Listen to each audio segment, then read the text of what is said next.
матбуот омили бедории фикрии мардум аст ва нақши он дар боло бурдани сатҳи маънавиёти ҷомеа хеле назаррас аст.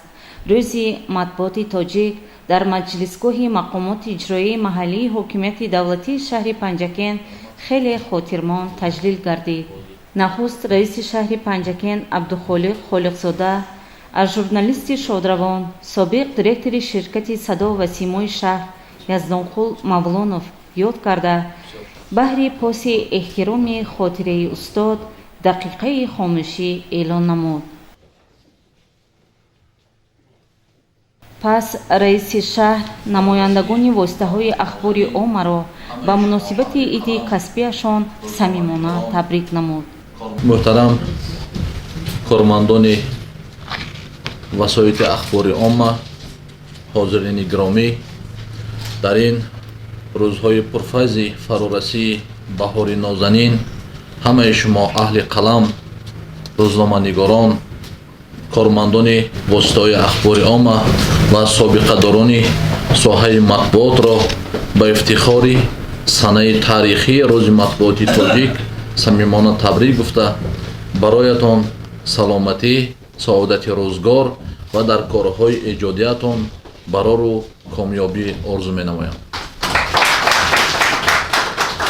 мулоқоти имрӯзаи мову шумо бешак хотирмон аст, зеро ҳамаи мо дар остонаи санаи муҳими таърихиву фарҳангӣ 110-умин солгарди матбуоти тоҷик қарор дорем.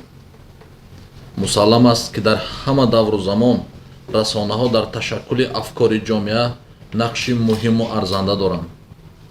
тавре асосгузори сулҳу ваҳдати миллӣ, пешвои миллат, президенти ҷумҳурии тоҷикистон муҳтарам Эмомалӣ Раҳмон дар ҷаласаи тантанавӣ ба ифтихори 100-солагии матбуоти тоҷик таъкид доштанд. дар ҳақиқат матбуот ва воситаҳои ахбори омма ба ташаккули афкори ҷомеа таъсири муқтадир ва муассир мерасонанд. онҳо хусусан дар замони таҳаввулот ва тағйирёбии самтҳои рушди ҷомеа, бадалшавии идеологияҳо ва ташаккули диди нави иҷтимоӣ аҳамияти хоса пайдо мекунад. ҳама гуна ҷомеаи демократӣ, алалхусус ҷомеаи кишварҳое ки нав ба ин ҷода қадам гузоштанд, ба воситаҳои ахбори омма ва фаъолияти онҳо ниёзманд мебошанд. 11 марти соли 1912 аввалин шумораи рӯзномаи Бухорои Шариф аз чоп баромад. дар рӯзнома шеъру мақолаҳои устод Садриддин Айнӣ, Пайрав Сулаймонӣ, Маҳмудхоҷаи Беҳбудӣ, Фитрат, Саидризо Ализода, Мунзим, Абдуқодир Муҳиддинов ва дигар маорифпарварони Бухоро интишор мешуданд. бо сабабҳои таърихӣ нашри Бухорои Шариф пас аз 153 шумора, яъне санаи 2 январи соли 1913 қатъ гардид. хушбахтона дери нагузашта бо иқдому талошҳои фарзандони накуноми тоҷик, рӯзномаҳои Самарқанд, Оина, Овози тоҷик, Шоълаи инқилоб ва бисёр дигар рӯзномаyu маҷаллаҳо рӯи чоп омада дар рушди фазои маънавии ҷомеа нақш бозиданд. устод Айнӣ таъкид карданд ки рӯзномаи ҳар қавму миллат забони эшон аст ва ҳар қавму миллате ки рӯзнома надорад гӯё забон надорад.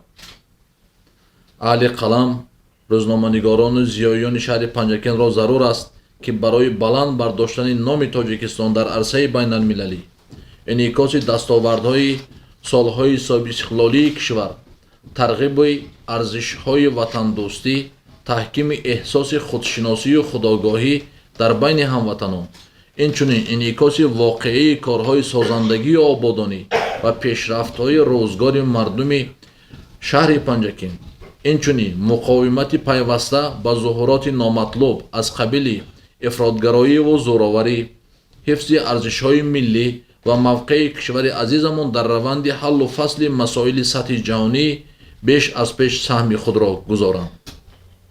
зеро дар замони муосир ҷомеа ба маводи дорои мазмуни баланду таҳлилӣ ки сатҳи маърифатнокию фарҳангии ҷомеаро баланд бардошта, дар тарбияи ахлоқӣ, худшиносии миллӣ ва ватандӯстиву ватанпарастӣ саҳми амиқ мегузорад, ниёзи бештар дорад. дар шароити имрӯзаи таҳаввулоти азим зарур аст که روزنامه‌نگاران منفعت‌های ملی و دولتی ما را حفظ نموده پیشرفت حیات اقتصادی و اجتماعی کشور ما را نه تنها در قلمرو مملکت بلکه بیرون از آن نیز انعکاس نمایند. معاون اول رئیس مجلس ملی مجلس عالی جمهوری تاجیکستان رئیس ولایت سوغ محترم رجب‌بای احمدزاده نیز نسبت واسطه‌های اخباری عموم روزنامه‌نگاران احترام خاصه دارند و همه ساله از جانب مقامات اجرایی حاکمیت دولتی ولایت سوغ به زحمت روزنامه‌نگاران ارج گذاشته می‌شود. واقعاً این روز نه تنها عید کارمندان واسطه‌های اخبار عامه بلکه عید کل آنهای نیز میباشد که با سخن و سخنوری ارج میگذارند، روزنامه و مجله مطالعه مینمایند، صدا را گوش میکنند و توسط آینه نیلگون از حادثه و واقعه‌های گوناگون مملکت و جهان با خبر میشوند. باعث خوشنودی است که امروز رادیوی محلی صدای پنجکند 10 ساله میشود. سهم کارمندان رادیوی صدای پنجکند نیز در تشویق سیاست دولت و حکومت نظررس میباشد. من اهل کارمندان رادیوی صدای پنجکند را با افتخار 10 سالگی فعالیت از نام مقامات اجرایی محلی حاکمیت دولتی شهر پنجکند صمیمانه تبریک میگویم. مقامات اجرایی محلی حاکمیت دولتی شهر پنجکند تصمیم میگیرد است که آزمون وادی زرنیسا را سال روان احیا نموده از کارمندان واسطه‌های اخبار عامه و دیگر قلمکشان دعوت مینماید که وابسته به موضوعهای پیشنهاد گردیده موادهای آزمونی را تا عرفه روز مطبوعات تاجیک در سال 2023 پیشنهاد نمایند.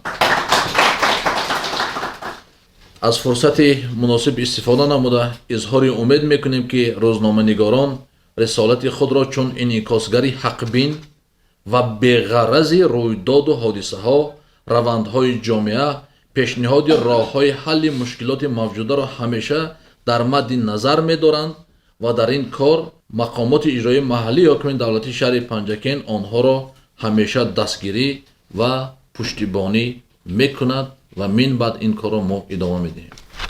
روزنامه‌نگاران، سابقه‌داران برآمند و مردم پنجکند باستان را بار دیگر با روز مطبوعات تاجیک و 10 سالگی رادیوی صدای پنجکند صمیمانه تبریک و تهنیت گفته برای شما حاضرین گرامی و اهل ایجاد تنی صحت، بخت و سعادت و در راه پرشرف و مرکب ایجادی کامیابی‌های نو و نو آرزو می‌نمایم.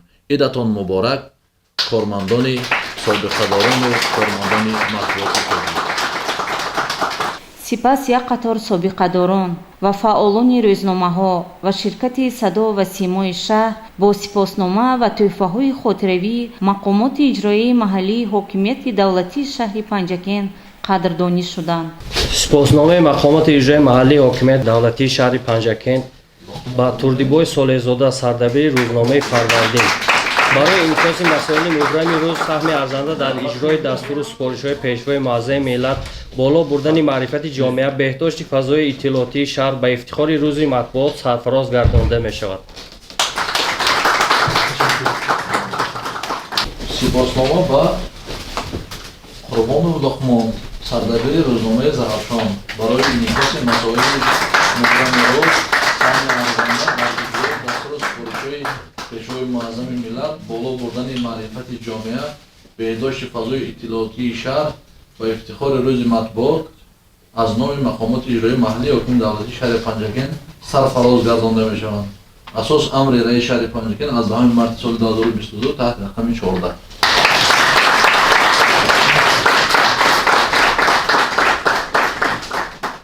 همراززاده عباس سرمحرر برنامه‌های اطلاعاتی صدا و سیما، احسان صبحان نویسنده،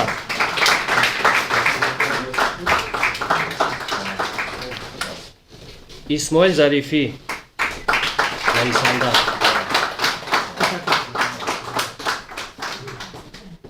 شادی ستار،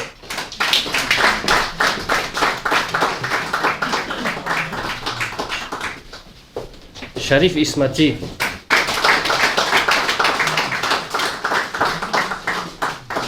حلیمова دلشода خبرنگاری تیوی سیما، давлатшоҳи тоҳирӣ нависанда، Фарҳоди Раҳмат, мухбири телевизиони Тоҷикистон дар вилояти Суғ. Хоҷа Муҳаммади Муҳаммадзод, собиқадор. Маҳмудов Камолиддин, сармуҳаррири радиои Садои Панҷакент. Шокир Ҳошимзода, корманди шабакаҳои Барқ.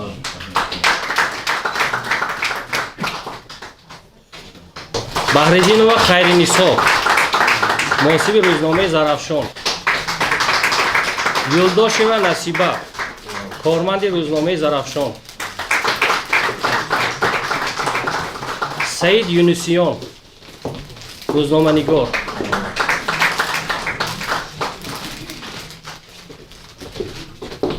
Ҷаҳонгир Толибӣ, хабарнигор.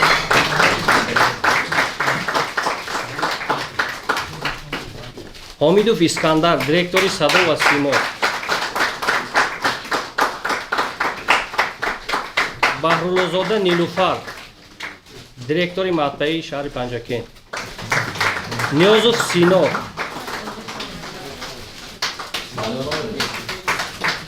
Атамуллаева Муниса.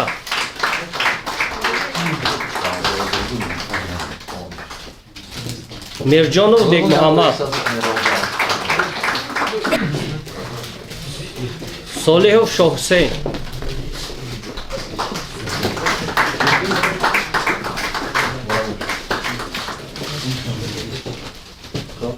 Муҳаммадиев Ғайбулло, рӯзноманигор.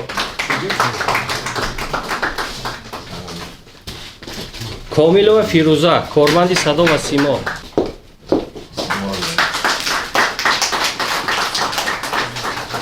боиси хурсандӣ аст ки имрӯз дар диёри бостонию фарҳангиамон рӯзномаҳои Зарафшон, Чашмаи Меҳр, Фарвардин, нашрияҳои донишкадаи омӯзгории Тоҷикистон дар шаҳри Панҷакент бо номи Махзани илм, Паёми донишкада, Тафаккури таърих, Анвори илм аз чоп мебароянд ва ҳар яке ҳамчун василаи таъсирбахши тарбияи ҷомеа, таблиғоту ташвиқот ва интиқолдиҳандаи иттилоот нақши беназир доранд. Таи 30 сол аст ки телевизиони Симои шаҳри Панҷакент ҳамқадами истиқлолияти давлатии ҷумҳурии Тоҷикистон барои мардуми шаҳру деҳоти Панҷакент хизмат мекунад ва зиндагиро аз хасрӯбаҳо тамиз мегардонад.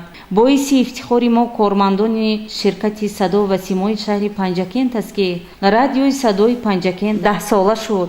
ин василаи ахбор меваи шаҳдбори даврони истиқлолии кишвар буда шабонарӯз пайкрасону шодибахши шунавандагон аст. тавассути барномаҳои радиоӣ мо гӯш ба лаҳни ширину гуворои ровиён Камолиддин Маҳмудов, Дилафрӯзи Ҳафиз, Мюниса Атамуллоева, Майсара Тилоева, Зоҳиҷони Аловиддин, Мартаба Раҳмонова ва дигарон медиҳем. дар ҷомаат гурӯҳе аз рӯзноманигорони собиқадор, муҳаррири рӯзномаи Зарафшон Луқмон Қурбон, раиси созмони журналистони шаҳри Панҷакент Турдибой Солеҳзода, шоир ва рӯзноманигор Исмоил Зарифӣ, сармуҳаррири бахши иттилоотии телевизиони Симо Аббос Ҳамроҳзода ба сухан баромада ба раиси шаҳри Панҷакент ҷиҳати ҳусни таваҷҷӯҳ ба фаъолияти кормандони воситаҳои ахбори омма изҳори сипос намуданд. ҳамаи шуморо бо фарорасии ин ҷашни фарханда аз номи ҳайати иҷодии рӯзномаи Зарафшон табрик мегӯям. ба шумо барори кор, илҳоми баланд ва саодати рӯзгор орзу мекунам. рӯзномаи Зарафшон 90 сол боз дар хизмати ҳамин мардум қарор дорад ва моҳи май бо ғамхории раиси муҳтарам бо роҳбарияти шаҳр ин ҷашн асе ҷашн гирифта хоҳад шуд. раиси муҳтарами шаҳр барои таваҷҷӯҳашон ба аҳли қалам, ба аҳли сухан аз номи ташкилоти шаҳрии созмони рӯзноманигорон изҳори сипос мекунам ва ҳамаи шумо ҳампешҳои азиза аз номи созмонамон бори дигар муборакбод мегӯям. ва инҷо дута чизагӯе ман қайд кардани ҳастам. нахуст агар таваҷҷӯҳ карда бошедон дар суханронии раиси шаҳр дар бораи эҳёи озмуни иҷодии Водии Зарнисор сухан рафт و این پیشنهاد تشکیلات شهری سازمان روزنامه‌نگاری رئیس محترم جانبداری کردن و من باور دارم که دوام سال تا ایدی مطبوعات آینده ما در حقیقت به چه قادر بودن ما قدرتی سخن ما نشان میدیم و در این روز خدا نصیب کرده باشد غالبان این آزمون معین کرده میشن. و پدیده دیگری که من تبریک میکنم اقدام محترم رئیس، این تأسیس نهادی دفتر مطبوعاتی رئیس شهر.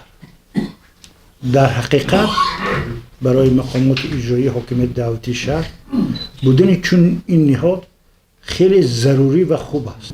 واقعه های آخری افغانستان، اوکراین، واقعی که در سرحد با قرقیزستان روی داد بار دیگر ثابت نمود که نیروی سخن، پوشش اطلاعاتی این واقعه ها از یرا کمتر نیست. هر کدام ما تا جایی که توانستیم، تا جایی که میتوانیم، همین از نگاه خود، از نگاه دولت، از نگاه منفعت های تاجیکستان انعکاس میکنیم، پوشش میدیم. ما در سامانه های اجتماعی هم زیاد، من نوشته بودم، دیگران نوشته بودم، مثلا یک کوتاهی وسایت اخبار و روزنامه‌نگارای ما در واقعه قرقیزستان ما خود شاهد بودیم. همپیشای قرقیز اون چنان دروغ و راست ریختن که خودشان اصطلاح کردن ما یک گناهگار کردن. این نقصی ما بود.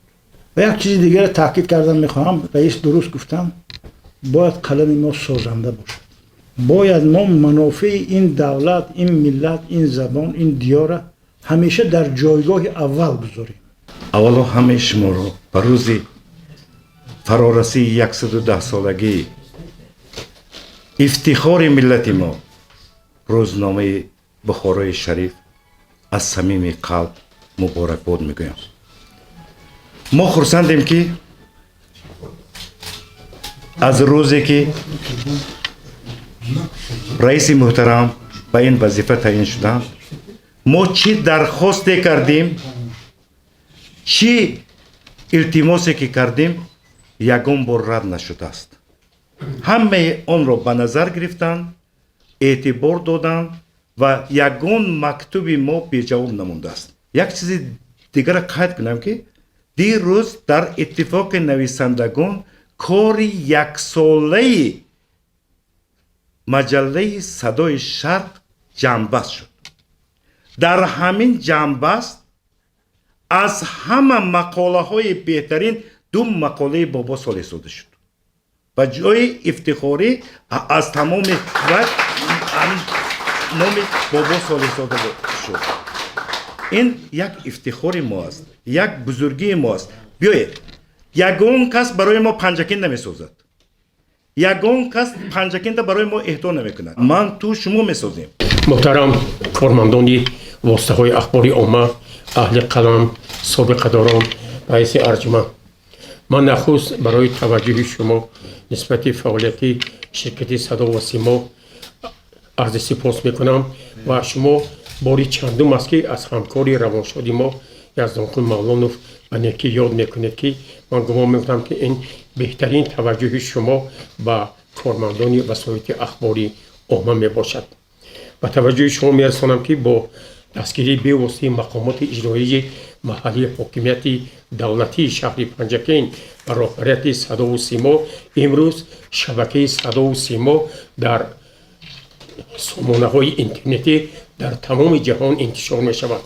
من ماه دکبر در شهر مسکو بودم، هر روز صدا و سیمای خود را تماشا می کردم و امروز هزاران نفر مهاجران مهنتی فهمیدند که همین نویگری های پنجکین امروز در سامانه ها انتشار می شود. گمان می کنم که همین هم یک انقلاب است در فعالیت واسطه های اخباری عامه تاجیکستانی عزیز از جمله شهر باستانی پنجکین. من گمان می‌کنم که با دستگیری شما باید در آینده برای باز هم وسیع نمودن مارچ‌های صدا و سیما در سراسر پنجکین، وادی زرافشان و شاید در آینده برای پرورش شدن و شبکه‌های دیگر ҳаматарафа мусоидат намоем ва мо кормандони садову симо тамоми ҷаҳду талошҳои хешро барои дастури супоришҳои шумо хоса нусрати корҳои ободониву созандагӣ саҳм гузоштан дар нишондодҳои паёми асосгузори сулҳу ваҳдати миллӣ хоса эълон намудани солҳои 2022-2026 солҳои рушди саноат ва дигар масъалаҳое ки ба ободониву шукуфоии панҷакенти бостонии мо марбут аст саҳми арзандаи хешро мегузорем. масъалаи дуюм он аст ки ман ҳамчун муовини раиси шӯрои ҳаракати ҷамъиятии ваҳдати миллӣ ва иҳёи тоҷикистон дар шаҳри панҷакен ба иттилои ҳозирин мерасонам ки соли равон санаи 27 июн ба имзои созишномаи истиқрори сулҳ ва ризояти миллӣ дар ҷумҳурии тоҷикистон 25 сол пур мешавад.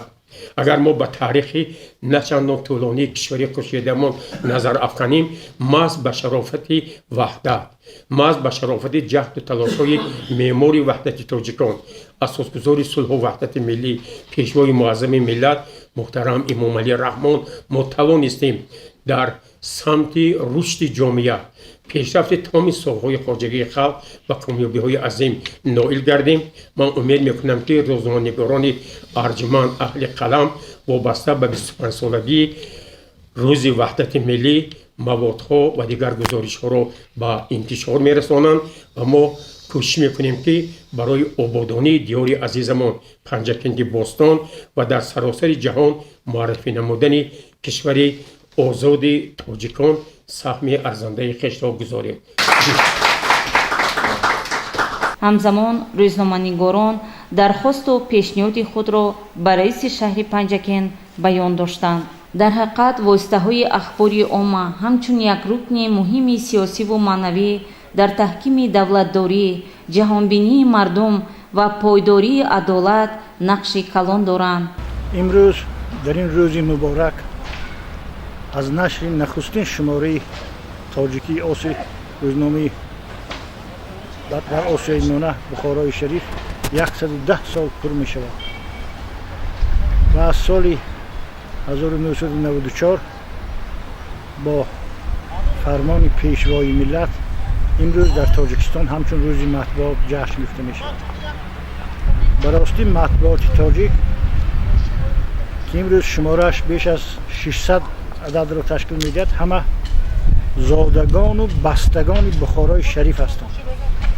ман аз номи ташкилоти шаҳрии созмони рӯзноманигорони тоҷикистон ҳамаи ҳампешаҳоя бо ин рӯзи саид сидқан муборакбод мегӯям. ба онҳо нахуст саломатӣ ва барори иҷодӣ орзу мекунам. ҳамаи қаламкашон ҳамкасбони худро ба муносибати рӯзи матбуот 110-солагии таъсисёбии нахустин рӯзномаи тоҷикӣ бухорои шариф табрику таҳният гуфта ба онҳо саломативу сарбаландӣ ва комёбиҳои иҷодӣ таманно мекунем.